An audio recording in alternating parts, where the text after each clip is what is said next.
Students, welcome back to virtual physics classes. आज के lecture का टॉपिक है Clausius Mossotti relation, which is the most important topic of this chapter. इस chapter से हम बात करें तो 7 से 8 टॉपिक है और उन टॉपिक्स में सबसे ज्यादा मोस्ट इंपॉर्टेंट टॉपिक क्या रहता है, क्लोसियस-मॉसोटी रिलेशन। और इस बार के क्वेश्चन पेपर की हम बात करें तो वहां पर भी 15 मार्क्स का डायरेक्ट क्वेश्चन आया है। ठीक है, क्लोसियस-मॉसोटी रिलेशन है क्या?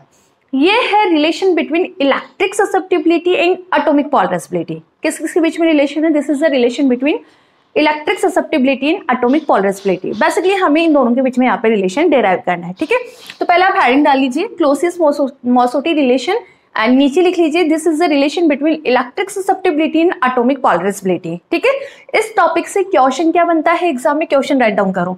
Derive Clausius Mossotti equation for a dielectric medium. एक डाइलेक्ट्रिक मीडियम के लिए आपको क्लोसियस-मॉसोटी इक्वेशन डेराइव करनी है एंड डिस्कस इट लिमिट, और इसकी लिमिट्स के बारे में डिस्कस करना है। ठीक है, क्वेश्चन लिख लो, derive the Clausius Mossotti equation for a dielectric medium and discuss its limit. ठीक है, लिख लिया हो तो अपन स्टार्ट करें टॉपिक को स्टार्ट करने से पहले मेरी एक रिक्वेस्ट है, अभी तक चैनल को सब्सक्राइब नहीं किया है तो प्लीज चैनल को सब्सक्राइब कर दो, ज्यादा से ज्यादा अपने रिलेटिव, फ्रेंड्स और अपने क्लासमेट्स को शेयर कर दो। यूनिट 2 अपना कंप्लीट अपलोड हो चुका है। ये जो टॉपिक है वो यूनिट 2 का लास्ट टॉपिक है। ठीक है, और इससे प्रीवियस वाले जितने भी लेक्चर्स है वो आपको प्लेलिस्ट में मिल जाएंगे। प्लेलिस्ट का नाम है इलेक्ट्रिक फील्ड इन मैटर, इलेक्ट्रोमैग्नेटिक। आप जाना इलेक्ट्रोमैग्नेटिज्म है, इलेक्ट्रोमैग्नेटिज्म वाले फोल्डर को आप खोलोगे तो वहां पे आपको छोटी छोटी प्लेलिस्ट मिल जाएगी। तो वहां पे चैप्टर नंबर 3 है इलेक्ट्रिक फील्ड इन मैटर। ठीक है, वहां पे आपको इससे पहले वाले जितने भी लेक्चर्स अपलोडेड है वो मिल जाएंगे। प्रॉपर नोट्स है, क्वेश्चन है लास्ट ईयर आए हुए एग्जाम में या फिर जो टॉपिक से बनते हैं वो क्वेश्चन है। ठीक है, नोट्स है प्रॉपर और बहुत ही शानदार एक्सप्लेनेशन है, इजी एक्सप्लेनेशन है। ठीक है, तो ज्यादा से ज्यादा शेयर करो। करें शुरू, स्टेप टू स्टेप सुनते जा रहा हूं। सबसे पहले हमने एक डाइलेक्ट्रिक एटम लिया है सेंटर O पे। ठीक है, और उसको हमने रख दिया एक्सटर्नल इलेक्ट्रिक फील्ड में। एक्सटर्नल इलेक्ट्रिक फील्ड में यहाँ पे यूज में ले रही हूँ 2 पैरेलल प्लेट्स, एक पे पॉजिटिव चार्ज है और एक पे नेगेटिव चार्ज है। ठीक है, और हम इमेजिन कर रहे हैं कि ये जो सेंटर O पे हमने एक एटम लिया है ना डाइलेक्ट्रिक का, इसके चारों तरफ एक इमेजिनरी स्पेयर है। क्या है? इमेजिनरी स्पेयर है। ठीक है, अब इस स्पेयर के बाहर के साइड, इस स्पेयर के बाहर की साइड जो डाइलेक्ट्रिक मीडियम है वो किस टाइप का है? आपका कंटिन्यूअस होमोजेनियस है। क्या है? Continuous and homogeneous. ठीक है, तो ये हमने 2 डाइलेक्ट्रिक स्लैब्स, ये स्लैब्स बना दी हमने। ठीक है, ये स्लैब्स बना दी 2 डाइलेक्ट्रिक्स के। ठीक है, इसके इनसाइड डिस्क्रीट हो सकता है आपका। आई रिपीट अगेन, सबसे पहले हमने सेंटर O जो मैंने यहाँ पे डिफाइन किया है, इस पे हमने क्या लिया है? Atom of dielectric material. इसके बाद हमने इमेजिन कर लिया कि इसके चारों तरफ एक स्पेयर, इमेजिन कर लिया इसके चारों तरफ एक स्पेयर है। ठीक है, स्पेयर के बाहर जो डाइलेक्ट्रिक स्लैब्स है, मतलब हमने डाइलेक्ट्रिक स्लैब्स ली है। क्यों ली है? बिकॉज स्पेयर के बाहर की तरफ जो आपका मीडियम है वो कंटिन्यूअस एंड होमोजेनियस है, इनसाइड डिस्क्रीट हो सकता है। ठीक है, और इसको हमने कहाँ रखा है? एक्सटर्नल इलेक्ट्रिक फील्ड में, या फिर हमने 2 कैपेसिटर की पैरेलल प्लेट्स ली है, positive and negative.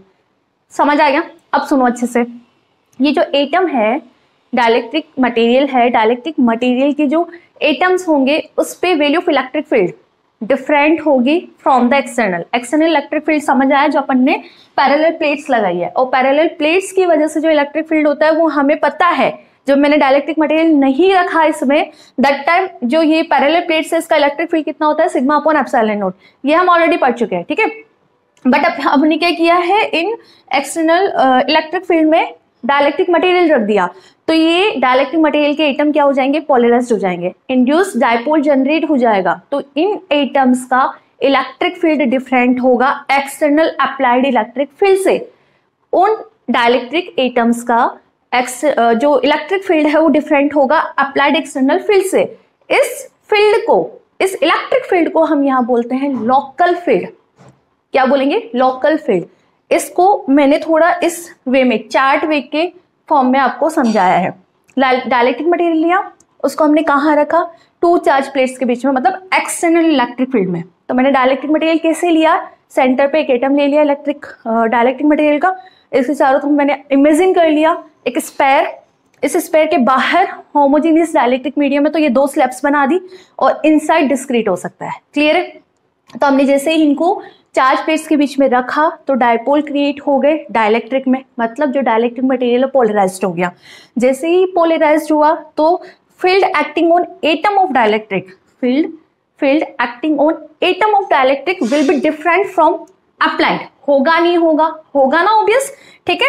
So this field acting on the atom, जो फील्ड एटम्स पे एक्टिंग हो रहा है या वर्क कर रहा है उसे हम क्या बोलते हैं, लोकल फील्ड। क्या बोलते हैं, लोकल फील्ड। तो ये कहना क्या चाह रहा है, कुछ भी नहीं, सिंपल डाइलेक्ट्रिक को जब हम इलेक्ट्रिक फील्ड के बीच में रख देते हैं तो डाइलेक्ट्रिक क्या हो जाता है, पोलराइज हो जाता है। तो डाइलेक्ट्रिक की जो एटम्स है उस पे इलेक्ट्रिक फील्ड डिफरेंट लगेगा जो हमने एक्सटर्नल अप्लाई किया है, उस फील्ड को ही हमने यहाँ पे लोकल फील्ड का नाम दिया है EL का। टारगेट क्या रहेगा, पहले हम यहाँ पे EL कैलकुलेट करेंगे, फिर जो पॉलराइजेबिलिटी का फॉर्मूला होता है वहाँ पे EL की वैल्यू पुट करके हम ससेप्टिबिलिटी और पॉलराइजेबिलिटी के बीच में रिलेशन निकालेंगे। तो फर्स्ट टारगेट यहाँ पे रहेगा कि हमें EL कैलकुलेट करना है। How we calculate EL, by the Lorentz method. EL हम कैसे कैलकुलेट करेंगे, बाय द लोरेंज मेथड। अब ये लोरेंज मेथड क्या है, पहले ये राइट डाउन करो, उसके बाद मैं एक्सप्लेन करती हूँ। ओके, आगे देखते हैं अब हम कि इस एटम पे जो हमने सेंटर पे लिया है उस एटम पे वैल्यू ऑफ इलेक्ट्रिक फील्ड क्या होगी, इसे हम कैलकुलेट कर रहे हैं बाय द लोरेंज मेथड, ठीक है। तो अकॉर्डिंग टू लोरेंज मेथड इस एटम पे वैल्यू ऑफ इलेक्ट्रिक फील्ड क्या होगा, सम ऑफ 4 फील्ड्स। अब यहाँ पे 4 फील्ड कौन कौन से होंगे, देखो EL equal to E0 plus E1 plus E2 plus E3। अब ये है क्या, E0 कौन सा इलेक्ट्रिक फील्ड है, जब हमने डाइलेक्ट्रिक को रखा ही नहीं पैरेलल प्लेट्स के बीच में, ये जो प्लेट्स लिया ना, एक्सटर्नल इलेक्ट्रिक फील्ड लिया है, जब हमने डाइलेक्ट्रिक को इसके अंदर नहीं रखा, that time value of external electric field it's represented by E0। तो E0 यहाँ पे क्या है, एक्सटर्नल फील्ड है, प्लस E1। E1 यहाँ पर क्या है, जो हमने बाहर के साइड, इस स्फीयर के बाहर के side homogeneous and continuous dielectric medium लिया है। इसके लिए हमने 2 स्लैब ली थी ना स्लैब। तो इन स्लैब पे, अब इन स्लैब पे भी क्या है, ऑब्वियस डाइलेक्ट्रिक मटेरियल तो एटम है, तो ये एटम भी क्या होंगे, डायपोल बनाएंगे। डायपोल बनाएंगे मतलब पोलराइज्ड हो जाएंगे। कैसे पोलराइज्ड होंगे कि जो पॉजिटिव चार्ज प्लेट है उसके पास वाली स्लैब पे नेगेटिव चार्ज पार्टिकल कलेक्ट हो जाएंगे और नेगेटिव चार्ज पार्टिकल वाली प्लेट के पास वाली प्लेट पे पॉजिटिव चार्ज इंड्यूस हो जाएगा। तो बेसिकली हम E1 बोले तो E1 है क्या यहाँ पे, field due to induce charge on the external boundaries. ये जो एक्सटर्नल बाउंड्रीज है इसकी चार्ज की वजह से जो फील्ड जनरेट हो रहा है, this is E1 plus E2। E2 यहाँ पर जो हमने यहाँ पे स्पेयर इमेजिन किया है, इस स्पेयर पे भी चार्ज इंड्यूस हो जाता है, तो पोलराइज स्पेयर, इस पोलराइज स्पेयर की वजह से जो इलेक्ट्रिक फील्ड है। E3 यहाँ पर क्या है, इनसाइड दिस स्पेयर, इस स्पेयर के inside value of electric field. तो यहाँ पे आप लिख लो E0 है electric external electric field plus E1 यहाँ पर क्या है, field due to induce charge on the external boundaries. E2 यहाँ पर क्या है, induce field on the spherical sphere of the main dielectric. और E3 यहाँ पर क्या है, फील्ड ड्यू टू, या फिर आप डायरेक्टली ये लिख लो, field inside the sphere, field inside the sphere, ठीक है। तो बेसिकली हम बात करें इस एटम पे वैल्यू ऑफ इलेक्ट्रिक फील्ड क्या होगी, sum of E0 plus E1 plus E2 plus E3। अब हम E0, E1 और E2 और E3 इनको डिफरेंट अच्छे से एक्सप्लेन कर लेते हैं। E0 यहाँ पर एक्सटर्नल फील्ड है, in the absence of dielectric field between the charge plates. यदि हम इन चार्ज प्लेट्स के बीच में एक्सटर्नल इलेक्ट्रिक फील्ड के बीच में डाइलेक्ट्रिक नहीं रखे, that time value of electric field represent कर रहा है एक्सटर्नल, विच इज E0। इसकी वैल्यू कितनी होती है, sigma free upon epsilon not. Plus minus क्यों लगाया, 2 प्लेट्स है, एक पे पॉजिटिव चार्ज और एक पे नेगेटिव चार्ज है। सिग्मा फ्री को हम D लिख सकते हैं, पढ़ा हुआ है, ठीक है। तो एप्सिलॉन E0 आपके पास कितना आ रहा है, external electric field equal to D upon epsilon naught. D यहाँ पर बेटा होता है इलेक्ट्रिक डिस्प्लेसमेंट। क्या होता है ये, इलेक्ट्रिक डिस्प्लेसमेंट, ठीक है, लिखना इसको भी। नेक्स्ट आप सेकंड लिखो E1, इसको एक्सप्लेन कर देते हैं क्योंकि ये जो क्वेश्चन आता है वो लार्ज नंबर में आता है, ठीक है। E1 क्या है यहाँ पे, पोलराइज्ड फील्ड। पोलराइज्ड फील्ड कौन सा है, when the dielectric slab is placed between the plates. हमने ये डाइलेक्ट्रिक स्लैब्स रखी है क्यों, बिकॉज हमें स्फीयर के बाहर continuous and homogeneous dielectric medium लेना है। तो when dielectric slab is placed between the plate, then the atom of dielectric start polarize. इन डाइलेक्ट्रिक्स के एटम क्या हो जाएंगे, पोलराइज होना स्टार्ट हो जाएंगे। So negative charge induced near the positive plate, positive plate के पास में नेगेटिव चार्ज इंड्यूस हो जाएगा, and positive charge induce on the slab, ठीक है, नियर द नेगेटिव प्लेट। इस नेगेटिव प्लेट के पास वाली प्लेट पे पॉजिटिव चार्ज इंड्यूस हो जाएगा। और हम ऑलरेडी कैलकुलेट कर चुके हैं कि दैट टाइम आपके पास वैल्यू ऑफ इलेक्ट्रिक फील्ड कितना आता है, E1 इक्वल टू माइनस का sigma P upon epsilon not. ये इंड्यूस्ड इंड्यूस सरफेस डेंसिटी होती है जो पोलराइजेशन की इक्वल होती है। तो आप इसको इस तरह से लिख सकते हो, this is equal to P by epsilon not. This is equation number 2।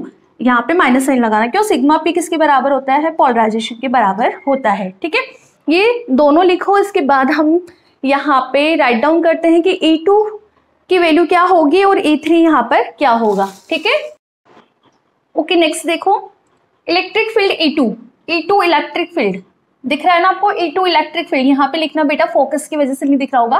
Third number लिखना E2 electric field. E2 electric field है क्या? देखो, इस स्पेयर को यदि हम यहाँ से रिमूव कर दे, डाइलेक्ट्रिक मटेरियल से हम इस स्पेयर को रिमूव कर दे, तो इस स्पेयर की आउटर सरफेस पे भी चार्ज इंड्यूस हो जाता है। कैसे? इस सरफेस के एक साइड पॉजिटिव चार्ज इंड्यूस हो जाता है। किस साइड? जो कि पॉजिटिव एक्सटर्नल इलेक्ट्रिक फील्ड के साइड है, मतलब प्लेट, पॉजिटिव प्लेट की साइड वाले पार्ट पे। बेसिकली जब हम इस स्पेयर को यहाँ से डाइलेक्ट्रिक मीडियम से रिमूव कर देते हैं तो इस स्पेयर की सरफेस पे पॉजिटिव चार्ज क्रिएट हो जाता है जो साइड पॉजिटिव प्लेट की ओर है, एंड नेगेटिव चार्ज क्रिएट हो जाता है किस साइड? उस साइड सरफेस पे नेगेटिव चार्ज क्रिएट हो जाएगा जो कि नेगेटिव प्लेट की साइड है। ठीक है, तो ये जो सरफेस है यहाँ पे स्पेयर का, वो किसकी तरह बिहेव करता है? एज ए पोलराइज स्पेयर की तरह बिहेव करता है। तो इस पॉइंट O पे, या जो एटम सिचुएटेड है O पे, इस पे हमें value of electric field calculate करनी है। तो पोलराइज स्पेयर की वजह से inside value of electric field कितना होता है हम ऑलरेडी पढ़ चुके हैं ये। तो E2 इक्वल टू आपके पास कितना आता है? P/3 epsilon not. This is equation number 3। तो आप E3 को लिख लीजिए, E2 को लिख लीजिए। E2 यहाँ पे इलेक्ट्रिक फील्ड है। If imaginary sphere around the given atom is removed from the dielectric, then the positive charge induced on the spherical surface which toward the positive charge plate of external field. ठीक है, and the negative charge induced on the spherical surface, देखो negative charge induce हो गया ना, किस side? Toward the कहाँ पे? जो नेगेटिव चार्ज प्लेट है एक्सटर्नल फील्ड की। ठीक है, so this time this sphere behave like a polarized sphere, so electric field at the point O will be given by E2 equal to P/3 epsilon not. ठीक है, तो इस तरह से हमने देखा ना कि E1 E2 और E0 कितना आ रहा है। ठीक है, इसी तरह से आपके पास एक और है E3 आपके पास क्या है? Electric field inside. ठीक है, इलेक्ट्रिक फील्ड इनसाइड। अब देखो, इस स्पेयर के इनसाइड भी डाइलेक्ट्रिक मटेरियल है, तो वो डाइलेक्ट्रिक मटेरियल जो हम एटम लेके चल रहे थे वो क्या होंगे? पोलराइज होंगे। सेंटर ओ पे हम डाइलेक्ट्रिक मटेरियल लेके चल रहे थे, वो पोलराइज होंगे। तो इनसाइड हम यहाँ पर जो E की वैल्यू लेके चलते हैं वो कितनी लेकर चलते हैं? 0, है ना? ठीक है, तो वैल्यू ऑफ लोकल फील्ड आप बता दोगे क्या कितनी होगी? EL equal to E0, E1, E2 and E3 ये होता है। ठीक है, तो put the value of E0 आपके पास कितना आ रहा था? E0 is the electric field, external electric field, जब हमने डाइलेक्ट्रिक रखा ही नहीं था। ठीक है, दैट टाइम आपके पास कितना था? D/एप्सिलॉन नॉट। E1 हमने निकाला था इन प्लेट्स, डाइलेक्ट्रिक प्लेट्स की वजह से जो इलेक्ट्रिक फील्ड था। ठीक है, वो कितना आ रहा था आपके पास? माइनस का P/एप्सिलॉन नॉट। E2 हमने निकाला था इस पोलराइज स्पेयर की वजह से, तो कितना निकल कर आ रहा था? P/3 epsilon not. ठीक है, और E3 हम 0 लेकर चल रहे हैं। तो बेसिकली EL का फॉर्मूला आपका ये बन रहा है। इसको आगे सिंप्लीफाई कर ले। EL इक्वल टू हम लिख सकते हैं बेटा यहाँ से D-P/एप्सिलॉन नॉट प्लस P/3 एप्सिलॉन। जो भी समझना था वो यहाँ तक था, आपका अपन मैथमेटिकल एक्सप्लेनेशन है। ठीक है, बेसिक मैथमेटिकल एक्सप्लेनेशन है। इसका आप स्क्रीनशॉट ले लो, मैं थोड़ा ऊपर का हटा रही हूँ। इसको आगे हम सिंप्लीफाई कर लेते हैं। कैसे सिंप्लीफाई करें? देखो, आपके पास जो वैल्यू ऑफ D है डिस्प्लेसमेंट, इसकी वैल्यू क्या होती है? P/एप्सिलॉन नॉट E। ठीक है, तो हम यहाँ से बोल सकते हैं ना कि एप्सिलॉन नॉट E कितना आ रहा है आपके पास? D-P ये रहा, यहाँ पे पुट कर दो। तो EL आपका क्या बनेगा? देखो, EL आपका बनेगा epsilon not E is divide by epsilon not. ठीक है, प्लस P/3 एप्सिलॉन नॉट। आगे इसको सिंप्लीफाई कर लो। आगे कैसे हम इसको सिंप्लीफाई करें? EL देखो, E0 से E0 कैंसिल है, तो E plus P/3 epsilon not. This is equation number 4। इसे हम क्या बोलते हैं? Local field. क्या बोलते हैं बेटा इसको? Local field. लिख लो यहाँ तक। ठीक है, अब देखो, वी नो कि यहाँ पे जो डाइपोल जनरेट हो रहा है वो डायरेक्टली प्रोपोर्शनल किसके? जो फील्ड है। होता है ना, जितना फील्ड होगा वैल्यू ऑफ डायपोल भी उतनी ही होगी। तो डायपोल यदि हम प्रिपोर्शनल साइन हटाते हैं तो यहाँ पे कांस्टेंट आता है अल्फा, उसको आप बोलते हो यहाँ पे एटॉमिक पोलराइजेबिलिटी। क्या ये कॉन्सेप्ट पढ़ा हुआ है अपना? पढ़ा हुआ है ना?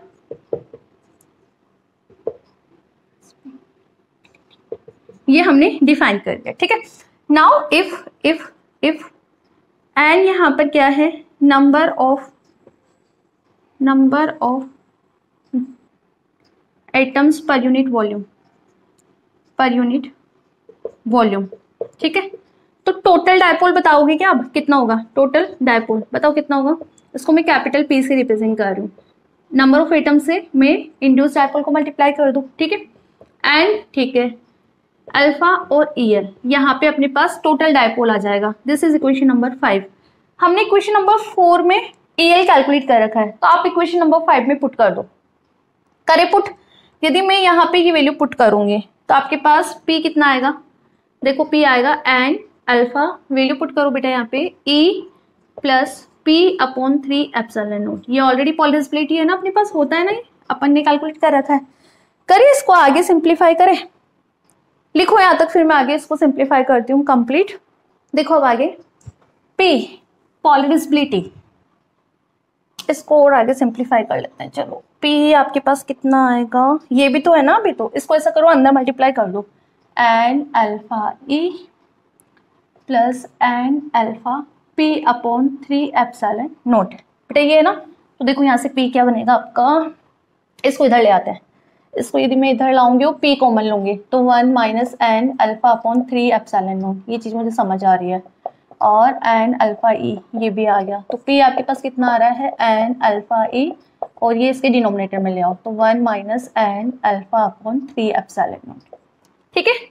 और अपने को तो रिलेशन निकालना है पोलराइजेबिलिटी और ससेप्टेबिलिटी के बीच में, ठीक है। निकाल लेते हैं, कैसे निकाले देखो। P हमें पता है क्या होता है, बताओ। P होता है एप्सिलॉन नॉट E और जाई होता है।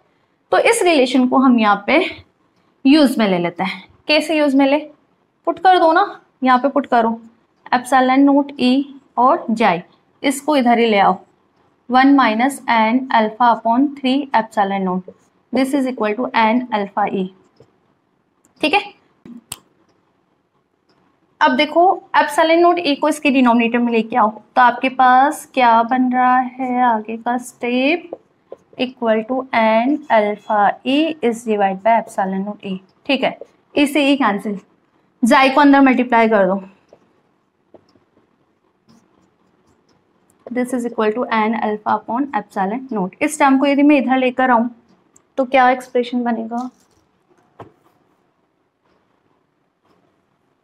देखो अब आगे साई इक्वल टू आपके पास है एन अल्फा/एप्सिलॉन नॉट, ठीक है। इसको मैं इधर लेकर आऊंगी तो प्लस में जाएगा ना, एन अल्फा/3 एप्सिलॉन नॉट। करें आगे इसको सिंप्लीफाई, एन अल्फा/एप्सिलॉन नॉट यदि मैंने कॉमन लिया तो 1 प्लस जाई/3, मेरे पास ये टर्म बची हुई है, ठीक है। यहाँ मेरे पास जाई है एन अल्फा/एप्सिलॉन नॉट, मैंने यदि यहाँ पे 3 का एलसीएम लिया तो 3 प्लस जाई/3, ये आ रहा है बेटा मेरे पास।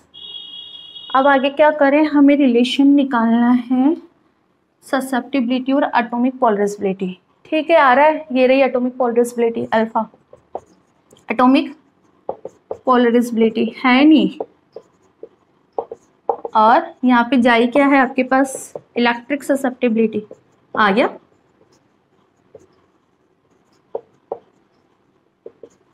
है ना। जाई को बेटा हम और क्या लिख सकते हैं, एप्सिलॉन और -1, ठीक है। यहाँ पुट करो तो जाई equal to n alpha epsilon not 3, अच्छा ठीक है, 3 में से 1 गया तो मैं डायरेक्ट 2 लिख दूँ ना, एप्सिलॉन R प्लस का 2/3। दिस इज क्लोजेस्ट मोसोटी रिलेशन, यही है आपका रिलेशन, ठीक है। Answer, this is a relation between alpha and जाई। आगे समझ, तो बेसिकली ये समझ लो, ये डायग्राम समझ आ गया, उसके बाद तो सिंपल मैथमेटिक है।